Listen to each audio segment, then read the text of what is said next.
Una pregunta, alce la mano que son de Cartagena. Alce la mano que son de Barranquilla. Uy, ¿De qué otra ciudad hay? Bogotá. De Bogotá. Bueno, están dos de las perlitas del Caribe representados. Yo quiero contarles que dentro de mi énfasis en endocrinología, en el último año tuve el chance de tomar dos selectivas. Una de las dos fue en el Universitario del Valle, en el laboratorio clínico. Entonces aprendí a pipetear, aprendí a hacer curvas en el papel logarítmico de un radioanálisis por doble. Ustedes saben de qué les hablo, historia de la medicina. Y hoy en día en Endocare soy el director científico, pero tenemos laboratorio clínico. Inclusive estamos estrenando máquinas de este año y nos ha ido muy bien. Ese es uno de los conflictos de interés que tenía que contarles. Lo otro, pues he hecho investigación clínica por largo rato, más de 23 años con diferentes compañías farmacéuticas. Para esta charla eso no aplica mucho. Vamos a ver un poquito la historia de la vitamina D, metabolismo de la vitamina D, la definición moderna de vitamina D, medición, niveles normales, indicaciones de tratamiento y algunas conclusiones. La segunda charla va a ser no solamente sobre insulina, sino sobre laboratorio de excelencia en diabetes. Bueno, Heródoto por primera vez dijo: los cráneos de los egipcios no son igual que los de los persas, porque como le dan más radiación del sol son más duros. El sol da dureza en los huesos, concepto básico. Después estuvo Edward Melande. En esa época, en 1918, se conocían las virtudes de algunos alimentos, por ejemplo el aceite de hígado de bacalao, y se conocía la vitamina A. Pero él dijo, hay algo más, hay algo más. El hígado de bacalao sirve para eso, para los huesos.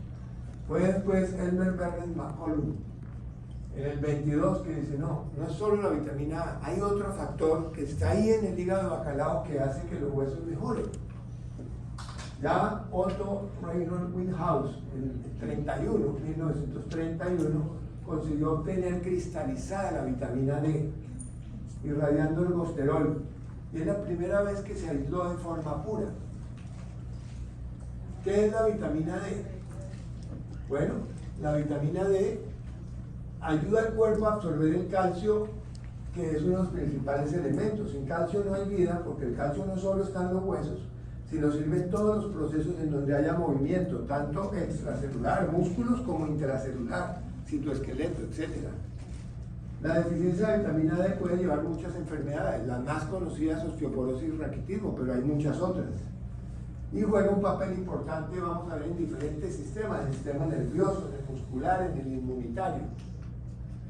Bueno, la pregunta del millón es, ¿qué es? ¿Una vitamina? Se llama vitamina, ¿no? Pues debe ser una vitamina. Una vitamina es cada una de las sustancias que existen en los alimentos y en cantidades pequeñísimas son necesarias para el perfecto equilibrio de las funciones vitales. Esto existe en los alimentos y es necesaria. Entonces uno diría, sí, pues está bien puesto el nombre. O es una hormona. ¿Qué es una hormona? Es un producto de secreción de las glándulas que, transportada por el sistema circulatorio, inhibe o regula la actividad de otros órganos. Entonces, si eso se produce en el cuerpo y a distancia controla otras funciones, es una hormona. Vamos a tratar de resolver esa diatriba.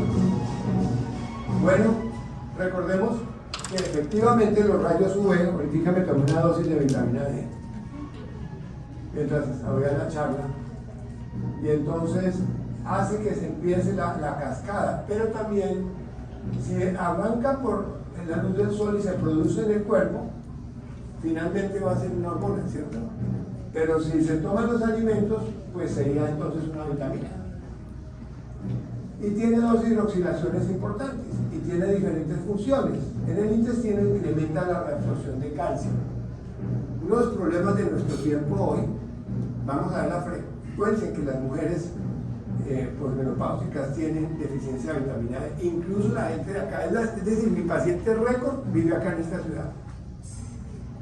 ¿Sí? Para un normal de 30 ya tenía 3. Una señora que vive aquí en la ciudad antigua, y yo creo que vive debajo de la muralla. también en el hueso incrementa la mineralización. Las células inmunes también favorecen la diferenciación de células inmunes. En un microambiente tumoral inhibe la proliferación celular, inhibe la diferenciación, inhibe la angiogénesis. Oiga, estábamos hablando de que los huesos, ahora estoy hablando de cáncer. Qué curioso, ¿no? Bueno, vamos a ver un poco más cómo es esto. Entonces, el intestino, el hueso, las citocinas, todo lo inmune y la proliferación celular en el cáncer. Entonces, aumenta directamente la absorción del cáncer dietético. Usted puede tomar la misma leche, por ejemplo, que es la forma más natural de tomar calcio, pero si no tiene vitamina D, no lo absorbe. Una mujer posmenopáusica baja la producción de estrógeno. El estrógeno está colaborando en la función también intestinal. Y si además tiene deficiencia de vitamina D y quiere poco calcio, por eso aparece la osteoporosis. Eso hace, ustedes se han dado cuenta en el laboratorio, que cuando piden PTH muchas veces está elevada. ¿Por qué se les eleva el PTH a los mayores de estas personas? Porque es el mensajero para ir a sacar el calcio del banco. El banco del calcio es el hueso. Y si no llega calcio y es indispensable para la vida, pues hay que sacarlo al lado. La hidroxilación importa, sobre todo en el riñón y en el hígado, son las dos hidroxilaciones. Quiere decir que vamos a tener problemas serios en el funcionamiento de la vitamina D en pacientes con daño hepático y con daño renal. Y trastorno también que hace que la medición eventualmente sea distinta por la hidroxilación que forma la parte activa. Los países de estaciones toda la vida se dieron cuenta que ellos tenían mayores problemas de dolores óseos en los inviernos prolongados. Un día estuve en Finlandia, tienen 52 días sin sol en ciertas partes de ese país. Y claro, durante el verano mejoraban la vitamina D. Después hubo unos estudios, inclusive colaboró un colombiano, pero en Miami. Miami tiene un clima como Colombia. En verano es como aquí, o más caliente, y en invierno es como Bogotá. Y tienen variaciones también. Después fueron a Arabia Saudita. ¿Cómo así que en Arabia Saudita con deficiencia de vitamina D? La busca seguramente, pensaron. Pero vamos a ver qué pasa. Pues realmente si uno mide diferentes poblaciones, encuentra que según la edad, hombres o mujeres, hay una variación grande. Aquí está nanogramos. Eso se puede medir en nanomoles o en nanogramos. En Colombia usamos más nanogramos, pero algunas de las gráficas de los estudios van a estar en nanomoles. Y el factor de conversión es 2.5. Entonces, 30 se considera el valor de referencia normal, o sea, los que están de abanito para arriba están bien, y los que están debajo de eso, de anaranjado, de menos de 30 estarían mal, si vamos a tomar como 30 el corte. Y mire que según la edad va cambiando, los menores de 18 años inclusive están muchos muy bien, pero los de 40 a 60 años están la mayoría muy mal, y entre 60 a 80 bastante mal. Los que sobreviven a los 80 muchas veces son los que están de bien de salud, tanto en mujeres como en hombres cambian. No depende solo las horas que se exponga al sol, depende el ángulo en que le pega el sol. Entonces no es lo mismo exponerse al sol en el polo norte que exponerse al sol en el ecuador. Bueno, aquí tenemos una fábrica natural de vitamina D. Espero que esta tarde la aprovechen después de esta charla. La medición inicialmente con cromatografía líquida de alta presión, pues es el estándar de oro. Todavía comparamos cualquier medición con esta, pero para fines clínicos es de muy difícil implementación, por costos y otras cosas.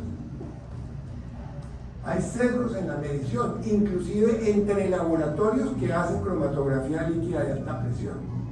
Entonces, una de las razones, yo por años sabía que mis pacientes tenían baja la vitamina D, tenían PTH alta, tenían hipocalciuria, a veces hemocalcemia o hipercalcemia o hipocalcemia leves, PTH alta, pero uno les daba vitamina D y se mejoraban, pero no podíamos medir la vitamina D. Cuando llegaron las primeras mediciones, pues fue muy bueno.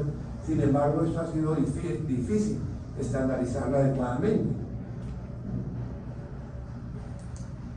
Entonces se han tratado de hacer estandarizaciones, y hay algunos gobiernos que exigen someter las pruebas para poder valerlas. Por ejemplo, en este estudio llamado Esquema de Vitamina D basado en ABD, evaluación de calidad de vitamina D, y es dando unas pruebas tanto al ambiente como congeladas en diferentes equipos. En los cuadros más oscuritos ustedes ven el punto de importancia clínica. Niveles más altos, pues si usted tiene nanogramos, 100, 130, pues ambos están altos, no hay mayor problema.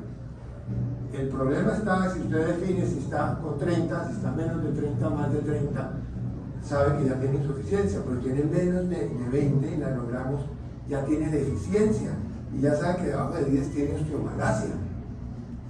Y para arriba, digamos que hasta 60 es el rango de movimiento clínico fundamental.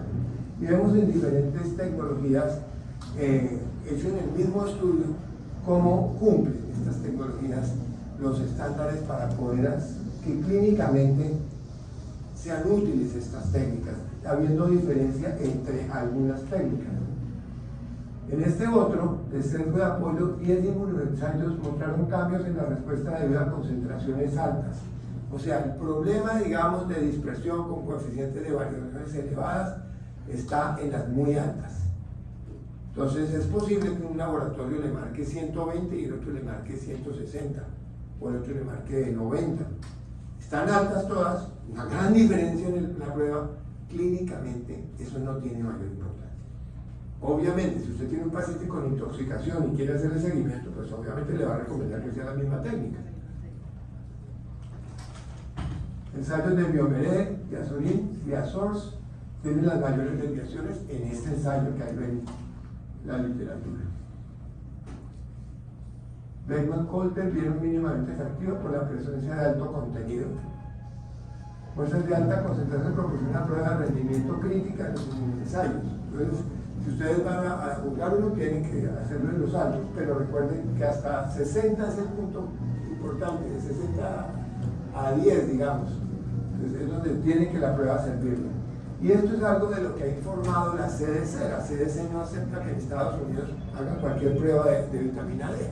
Tienen las casas de diagnóstico que llevar su prueba y mostrar la estandarización bajo sus propias reglas que ahí están escritas en esta certificación o estandarización que ellos propiamente hacen, que han cumplido un criterio de rendimiento de más o menos 5 de sesgo en comparación con la medición de referencia de una expresión global menor del 10%, bastante exigente para este tipo de pruebas, pero eso es fundamental en el rango clínico.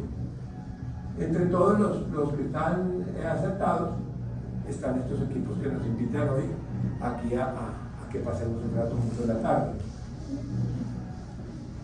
Vamos a dividir las funciones de la vitamina D en las esqueléticas de las no esqueléticas. Primero, la alimentación y la vitamina D. Sí, claro. ¿Qué factores influyen en esa prueba de vitamina D? Ustedes de pronto en el laboratorio les pueden llegar al clínico a comentar y tienen que estar listos para poder entender los puntos de vista cada uno. Suplementación, claro, si está tomando vitamina D, pues por supuesto puede haber mucho. Factores genéticos, factores familiares, donde hace que inclusive no funcione o el metabolismo, la edad, el sexo, la microbiota, la exposición por supuesto al sol, los niveles presentes de calcio y de PTH, la unión de vitamina D a proteínas que puede molestar, y hay algunas familias descritas en donde hay mediciones críticas por eso, muy poquitas afortunadamente. El estilo de vida, otros, sobre todo suplementos vitamínicos que tengan que ver con la cisteína, el glutatión, varios que se meten con la función antioxidante, la fosfatasa alcalina y la ingesta de magnesio. Es decir, es complejo el resultado porque puede salir distinto la vitamina D. Bueno, población colombiana.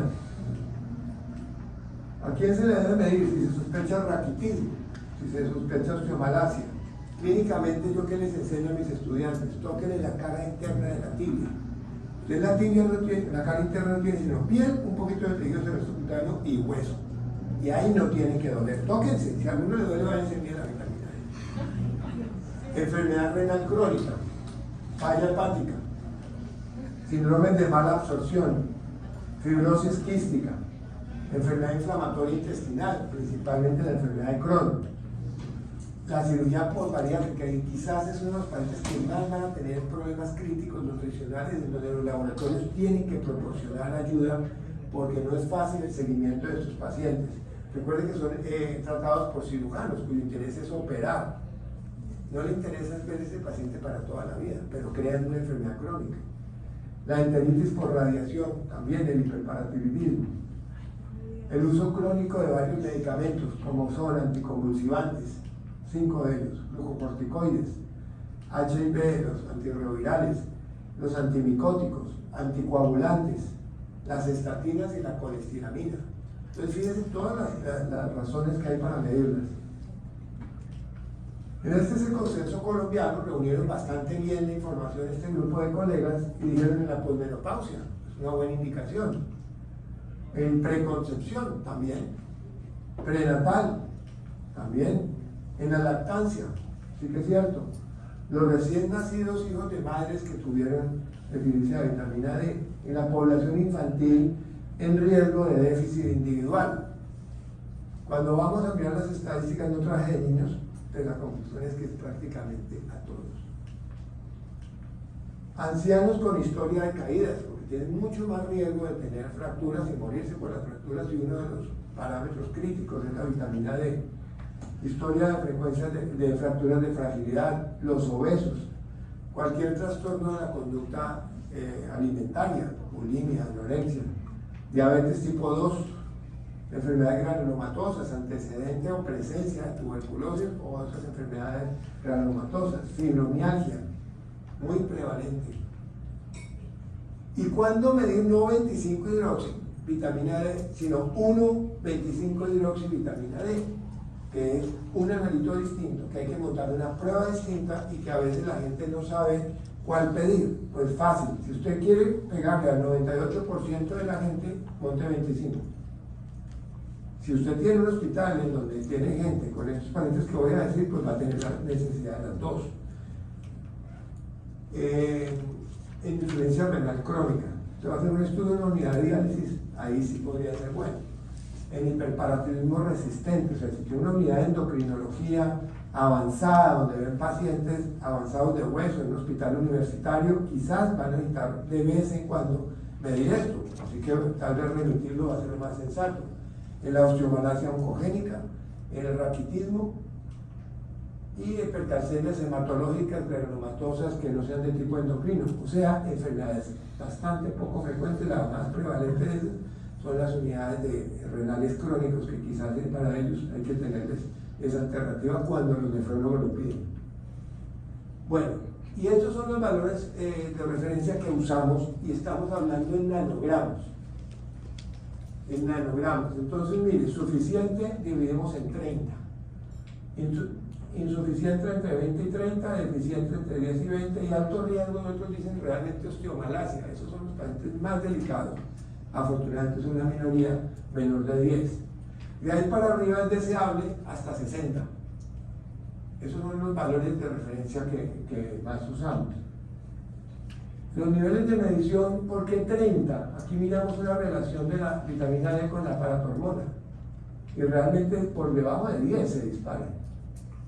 Fíjense que aquí están en nanogramos, entonces yo tuve que poner aquí el 30 sumado, por eso el 30 está entre 60 y 100, porque es 30 nanogramos, están los equivalentes entre 60 75 nanogramos, nanomoles es 30 nanogramos, acá usamos nanogramos. Por eso ven el 30 acá, aunque diga 100 y 60 ahí. Lo que estoy hablando es de los nanogramos que están aquí abajo. Entonces, ese 30 mejora la absorción de calcio, previene fracturas vertebrales en mayores de 65 años y otros beneficios que vamos a ver adelante. La insuficiencia, según la sociedad científica y los interesados en que haya más o menos enfermos, dice considere el tratamiento. Puede aceptarlo, no aceptarlo, considerarlo. En general hay que tratarlos. Y menos de 10 pues nadie lo duda. Entre 10 y 20 pues tampoco, nadie lo duda. Bueno, Estudio Endoker, el Instituto de Endocrinología, que yo soy el director científico, hicimos un estudio midiendo vitamina D. 156 mujeres y la prevalencia fue del 76.9%. Yo que soy médico clínico, yo que soy de esos médicos que no soy tenido para pedir laboratorio. Ustedes saben que hay algunos que quieren pedir un solo examen por consulta. Yo no tengo encima ningún auditor, yo pido lo que la gente necesita. Y nunca me han fregado los auditores, porque soy pertinente en lo que pido, pero pido harto, sin asco. Lo que necesite. Mire, le voy a decir, la mayoría de las veces el único examen que sale mal, la vitamina D. Porque una cosa que tenga prevalencia del 77%, pues claro, en muchos pacientes va a salir mal. Pero las que salieron mal fueron estas chicas de arriba, las superwoman, como ven varias sentadas acá.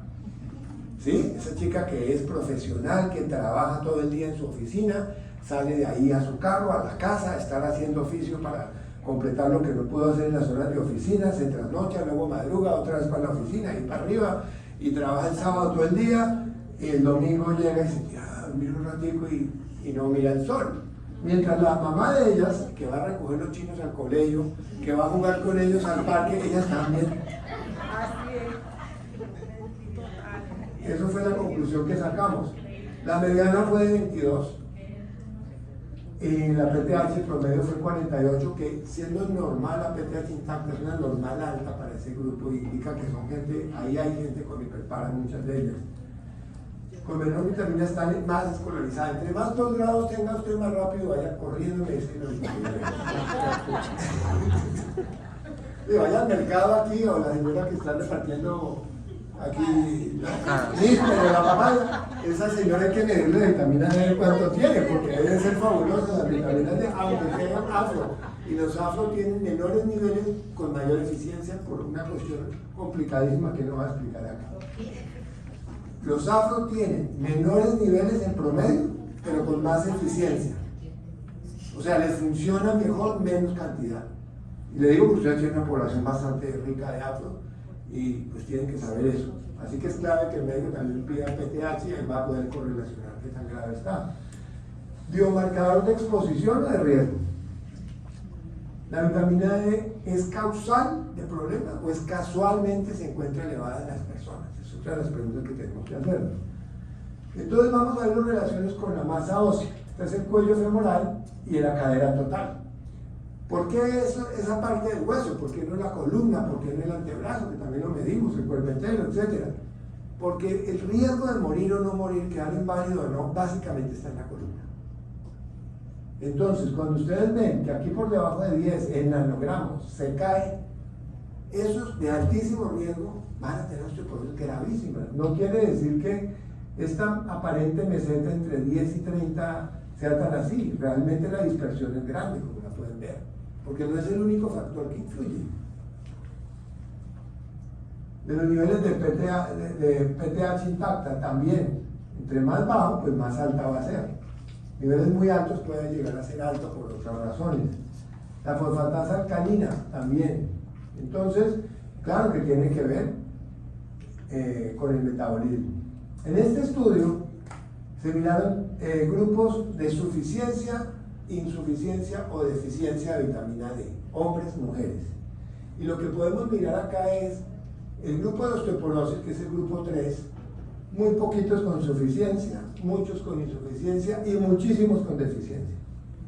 Entonces es un marcador independiente. ¿Y qué ventaja tiene sobre la densitometría ósea? La variabilidad de coeficiente de variación de la densitometría ósea es más o menos del 2%. Es decir, si yo hago hoy, mañana y pasado mañana voy a tener 2%. ¿Sí? Entonces hay que esperar 2 años para que sea significativa la diferencia. En cambio, la forma de medirlo en laboratorio sí le permite en pocas semanas saber la respuesta de los tratamientos.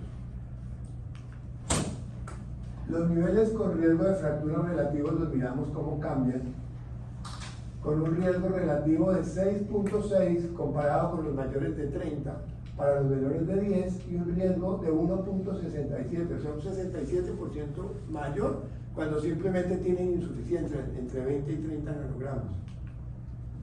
Y esto es un metaanálisis donde vemos fractura de cadera comparado con niveles de vitamina D, y definitivamente el riesgo de tener insuficiencia de vitamina D es como el 60% mayor para fracturas según este metaanálisis. Así que es un examen que cobra cada vez más importancia. Aquí en este estudio miramos la efectividad de uno de los tratamientos más populares de la osteoporosis, que son los bisfosfonatos. Si los pacientes entran o no entran con niveles de vitamina D y pusieron un corte de 33 nanogramos. Si es menor de 33, están casi todos los no respondedores.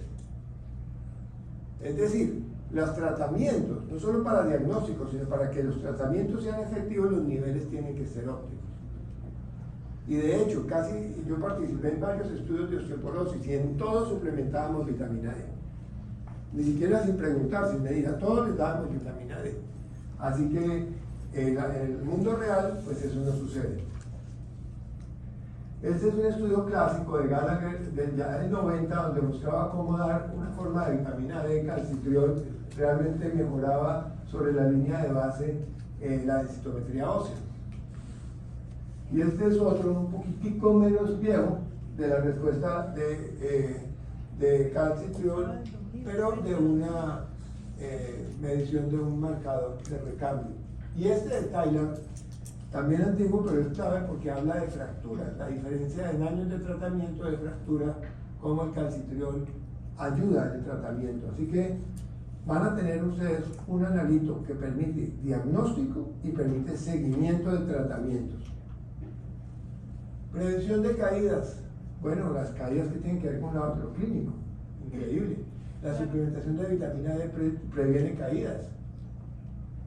Porque la incidencia de sarcopenia es tener poquito músculo. Y hoy en día que hacemos las densitometrías con composición corporal, realmente lo que estamos viendo es que los pacientes más graves tienen poco hueso y poco músculo. Y algunos son obesos, con poco músculo y el hueso sí es bueno, en la cadera exclusivamente, pero no en la columna. Así que esto de sarcopenia es una de las fronteras nuevas que cada vez más vamos a estar hablando y tiene que ver definitivamente, aquí en nanomales 40 aumenta en los diferentes modelos 2.4 el riesgo con tener más de 70, que es en nanomoles lo que equivaldría a 30. Entonces, entre más bajito la vitamina D, peor músculo tiene la gente. Usted no solamente tiene músculo porque hace ejercicio, sino porque está bien alimentado, está bien suplementado. Entonces, los efectos también no óseos incluyen el sistema cardiovascular, el sistema inmune, el metabolismo de los glúcidos y el sistema respiratorio. Qué curioso. Vamos a ver algunos ejemplos. Con respecto al sistema inmunológico hay claras demostraciones fisiopatológicas. Valores anormales en los síndromes respiratorios de deficiencia respiratoria aguda. Y por ejemplo, en la pandemia ya se demostró que dar vitamina D previene que la gente entre a la UCI. Suplementar por encima de 40 salva vidas porque hace que menos gente necesite la UCI. Con respecto al sistema inmunológico, no voy a entrar en detalle, pero mire esta playa de marcadores inmunológicos que están demostrando la relación con las células de la inmunidad, con los linfocitos, con las células dendríticas. En este estudio de Holly vemos cómo el macrófago se ve influido por la vitamina D en su funcionamiento, básicamente, y actúa como una hormona de tipo esteroideo porque es su estructura química, o sea, actúa en el núcleo, pero también en el mantenimiento de la proliferación, por ejemplo, en cáncer de próstata, en cáncer de mama, en cáncer de colon. Ya estamos saliéndonos del hueso, estamos viendo que esto es más interesante todavía que el mero hueso. Y también ayuda a la activación de los linfocitos T y los linfocitos B, o sea, también inmunomodula. De hecho, se ha conocido como la relación con la influenza, los picos de influenza y los valores de vitamina D más bajos. Si está suplementado, comparado con los no suplementados, tienen alguna defensa mayor contra los resfriados comunes, contra la influenza. La estación importa mucho sobre los brotes de influenza y ese estudio ha sido muy bien documentado en los países que tienen estaciones. Enfermedades netamente autoinmunes como el vitiligo tienen relación también con la vitamina D y es una relación pues que tiene limitación, se ha visto, ahí interactúa con el ambiente, interactúa con la respuesta inmunológica y ayuda en el pronóstico. ¿Cuánto tendría que tener la gente de vitamina D para estar bien? Ya dijimos 30, entonces quedémonos con 30. Pero miremos más allá, si hay otras cosas diferentes de hueso, porque 30 miramos que era cuando ya la PTH estaba calmada y ya el hueso estaba bien. Pero vamos a ver otras cosas, por ejemplo, para prevenir mortalidad prematura, 30, está bien. Caídas, un poquito más, 38. Cáncer, 40. Para prevenir infecciones respiratorias, 38. O sea, la más alta es la de cáncer, que sería 40. Lean el azul, que está en nanogramos, porque el negro está en nanomoles. Pero si no se confunde, está en el azul.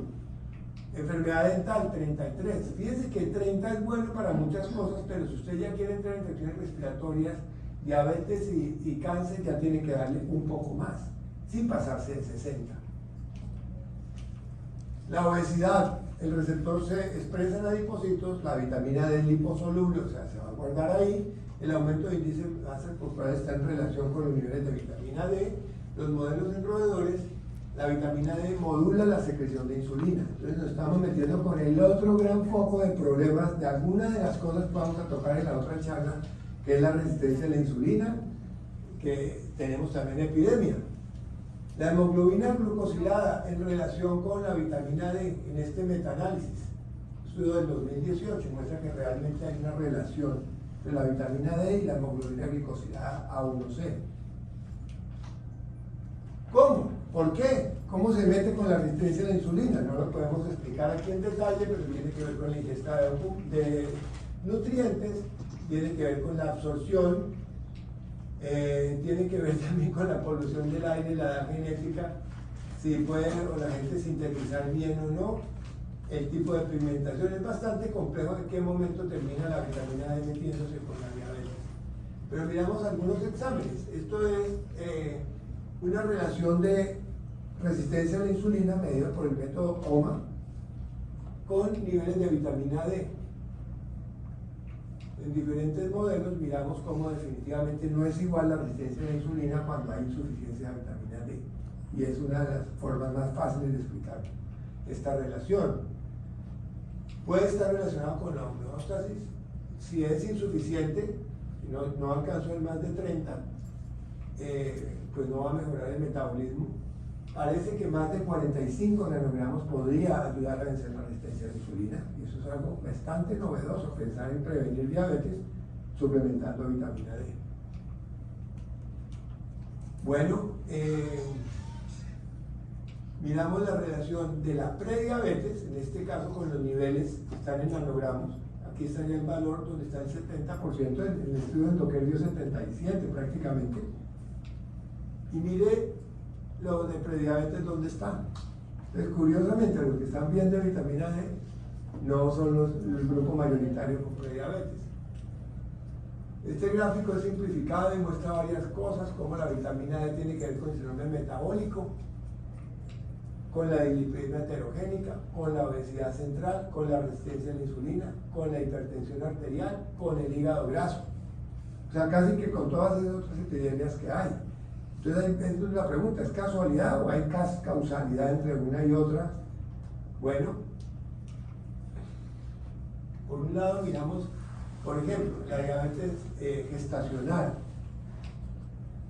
Al suplementar, al tener mejores niveles de vitamina D, la fructosamina mejora. Sería como parte del tratamiento. El calcio también mejora en la sangre. O sea, el estatus de vitamina D y los marcadores óseos permiten saber qué va a pasar con la diabetes gestacional. Ya se sabía desde antes que algunos trabajos en diabetes gestacional de suplementación de calcio es fundamental. Hay trabajos muy bonitos de un doctor ecuatoriano que vive en Bucaramanga de eclampsia que previenen en Guatemala comiendo unas arepas. Cuando fueron a ver por qué las arepas de Guatemala tuvieron menos niveles, es porque las preparan con calcio, con con cal para ponerlas en la piedra antes de asarlas. Las personas tienen buenos niveles de calcio y tienen menos diabetes gestacional, así que esto está relacionado. Interesante, ¿no? Bueno, el riesgo de diabetes 1, pues ya nos salimos de la resistencia a la insulina, estamos metiendo otra vez con la inmunidad. Curioso, vean, un estudio de seguimiento publicado en 2001 en Lancet, más de 10.000 niños que reciben 2.000 unidades al día de vitamina D fueron seguidos por 31 años y redujeron el 78% el riesgo de hacer diabetes tipo 1, comparado con los niños de la misma población. Ovario poliquístico, eso sí tiene que ver con resistencia a la insulina, pero tiene que ver con otros problemas. También en un estudio de niveles basales mostraron que son más bajos en las personas con ovario poliquístico, o sea, sería otra indicación de medir la vitamina D. Fuerza muscular, necesita usted más de 35 para tenerlo. Por hipertensión arterial hay un pacto porque la deficiencia de vitamina D estimula el aparato yuxtaglomerular y favorece la presencia de hipertensión arterial. En personas afro, vieron que la suplementación de vitamina D, subir 1 nanogramo por mililitro, baja 0.2 mililitros la presión arterial, milímetros de mercurio en la presión arterial. Es decir, subir 10 nanogramos bajaría 2, es casi la tercera parte de un antihipertensivo. Cosa bien curiosa, y aquí vemos la diferencia de presión sistólica, como es clarísima según la dosis de vitamina D.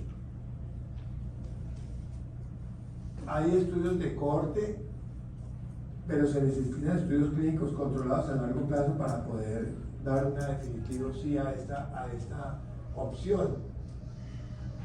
El riesgo de preeclampsia definitivamente está relacionado. Si una mujer entra a embarazo con menos de 20, tiene mayor riesgo de preeclampsia, que ya hemos hablado de preeclampsia 2 diapositivas atrás. Caídas, sí que es cierto, se asocian con la persona osteoporótica y son la causa muchas veces ya de la causa última. Ahora, la incidencia de cáncer, de muchos tipos de cáncer, diferentes tipos de cáncer, se puede bajar.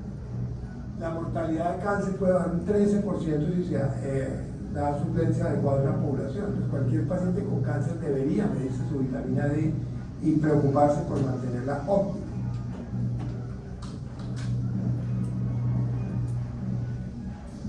Prevención por cáncer, acá hay un modelo donde se vieron diferentes estudios y se vio lo mismo, y curiosamente en todos los estudios el 13% menos, 0,87 el riesgo cuando se suplementó vitamina D.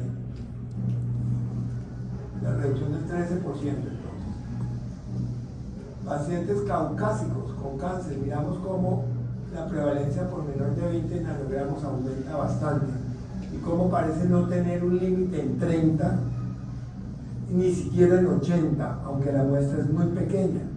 Y eso es una de las cuestiones que tenemos que llegar a definir, hasta dónde vamos a recomendar niveles de vitamina D. Hay que probar esto para poderlo recomendar poblacionalmente. Por ahora, todas las vías paran en 30 porque el beneficio es obvio desde el punto de vista óseo, pero esto otro nos está haciendo pensar distintos.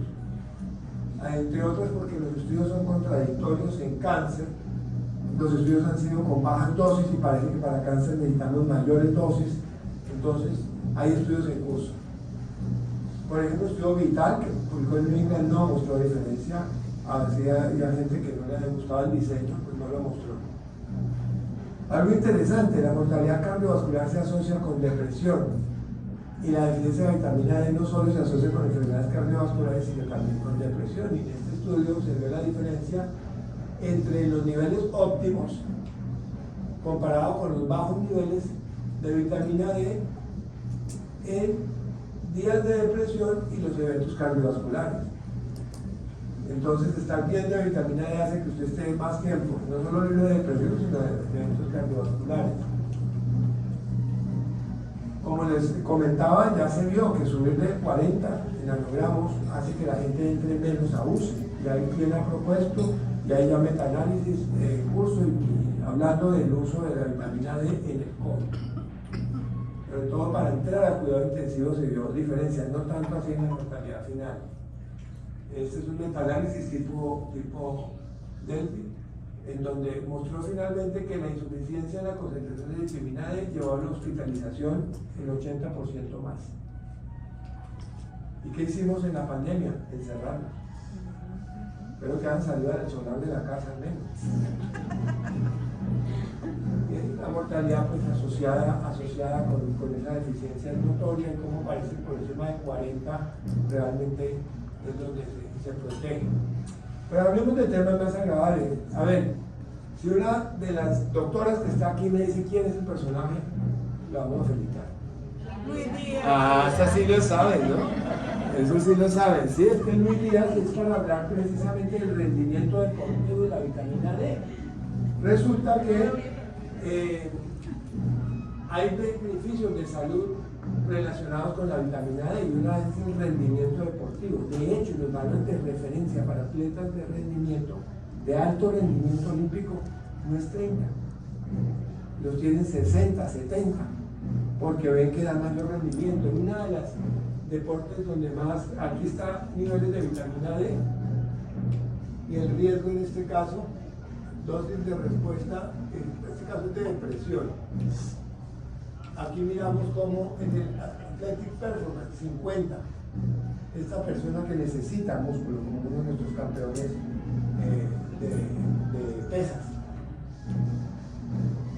pero también en otro tipo de fuerza más importante para muchos, todas las personas, también ayuda, y los niveles altos pues ayudan de una manera importante, no solo en la parte de función, sino en la fertilidad masculina. En embarazo se ha demostrado cómo la expresión de varias de las enzimas activadoras en niveles de espermatocitos de la vesícula seminal, que los hombres de vitamina D tienen menor motilidad. Lo que les digo, para que se mueva cualquier cosa en el cuerpo se necesita el calcio. Entonces, si está deficiente de calcio, no se mueven los espermatozoides, no hay fertilización. Así de sencillo. La hipocalcemia y la fosfatemia secundaria de la vitamina D también podrían correr un papel importante ahí. Y bueno, este que me gusta tanto, los nódulos de tiroides, muy prevalente. Si estamos hablando de vitamina D, se le puso a hablar de otras cosas. No, señor. Aquí miramos la relación de la prevalencia de vitamina D en nódulos. A ver aquí, se comió la curva. Mostraba cómo bajaba la prevalencia de nódulos en pacientes que están bien con buen suplemento de vitamina D. Ahí mostró la curva. Entonces, ¿cómo baja cuando se suplementa mejor? Aquí está ahí más de 30, aquí está menos de 30. Bueno, según el grupo etario, ¿cuánto requerimiento mínimo se necesita? Se dice que los bebés son niños más de 400, por deficiencia más de 1000 unidades al día, más de un año 1000, adultos entre 1500 y 2000, posmenopáusicas entre 1500 y 2000, mayores de 70 años 1500 a 2000, lo mínimo 600 o 800 en todas las edades, para mantener. Para los adultos deficientes de vitamina D, 50.000 unidades semanales que los podemos dar de diferentes formas durante 8 semanas y seguidas de 1.500 a 2.000 al día de mantenimiento. Los pacientes obesos o que tienen trastornos de mala absorción van a necesitar una cantidad superior a eso. El exceso de vitamina D, sobre todo niveles encima de 100, 150, es importante que por encima de 60 los informen como que están altos, pero por encima de 100 los informen como críticos, avisen. Pueden dar sed, poliuria, náuseas, el paciente puede llegar a tener hipercalcemia asociada. Debería interrumpirse si el calcio está alto, o sea que esa combinación podría ser muy interesante que un laboratorio se fijara si llega a tener niveles altos de calcio y al tiempo de vitamina D, sobre todo si está por encima de 11,6 o los niveles mayores de 60 nanogramos. Entonces ya me pueden responder, ¿al fin es una vitamina o es una hormona? Es una hormona. Es una hormona porque cumple todo lo de una hormona, es un producto de secreción de ciertas glándulas transportada por el sistema circulatorio, excita, inhibe o regula la actividad de otros órganos. No solamente está en la comida, es una hormona que se puede ingerir, pero realmente para su metabolismo funciona más como una hormona que como una vitamina. ¿Es esteroidea? está en varios tipos de células con diferentes efectos biológicos, juega papel importante en diferentes enfermedades, como ya lo vimos, en diferentes cánceres. Esas son una de las últimas guías. Quise traer algo actualizado y me encantó además que se parece a lo que yo hago.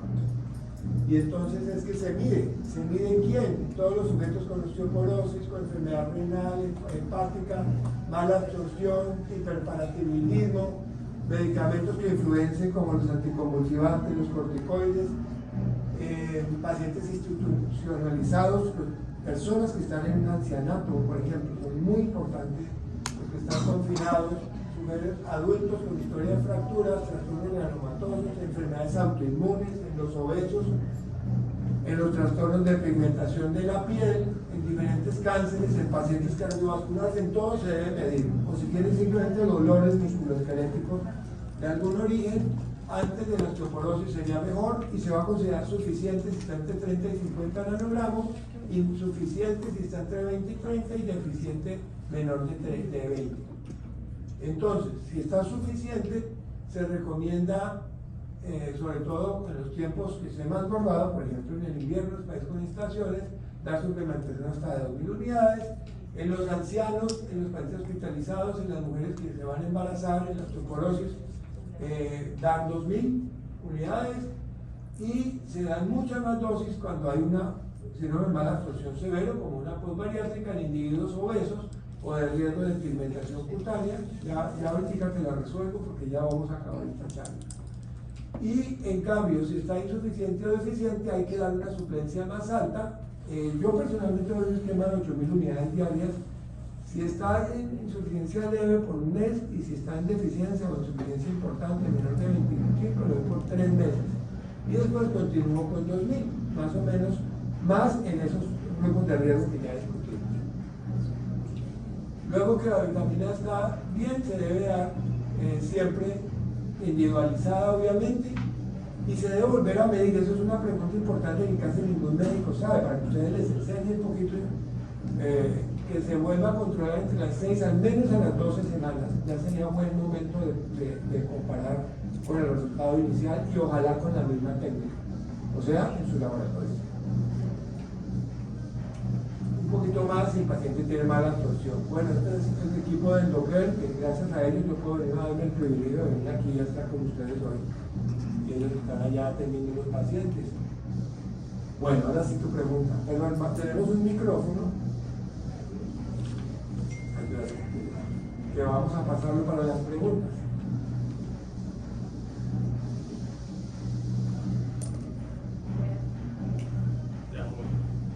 Ya te lo prende, tienes que prenderlo ahí. Mira. Doctor, la pregunta era así, aunque leía que aquí pero sin embargo me quedó la inquietud. Cuando se consume suplemento, lo que tienen la mayoría de suplementos son el calcitriol, o sea, es de 3, pero se mide de 2. No, sí es cierto, se mide, muchos están de 3 de 2 mezclados, 25 de 3, 25 de 2 mezclados. Pero consumir el suplemento con D3 estaría bien. Es suficiente. Realmente, solamente los pacientes con insuficiencia renal vale la pena el 1.25, porque ellos no pueden hidroxilenarla bien. Si tuvieran insuficiencia hepática, no es problema porque la primera hidroxilación que hace el hígado pues ya viene en la pastilla. Pero si tiene renal, sí debería ser el calcitriol. De hecho, uno de los problemas que tenemos para dar esos tratamientos es que lo único que tiene es 1.25. Pero no hay una concordancia tan clara en el funcionamiento. Si uno midiera solo 1.25 en todos, no le quedaría claro la insuficiencia. Porque los niveles pueden estar bien, pero la correspondencia que se ha visto en todos estos estudios no sería igual. Por eso se recomienda la 25 hidroxi, salvo en las excepciones que mostré de 1.25. En esos pacientes de falla renal, entonces se debe suplementar con 1.25 o calcitriol. ¿Qué otra pregunta? ¿Nadie más tiene preguntas? Sí, yo, una pregunta. A ver.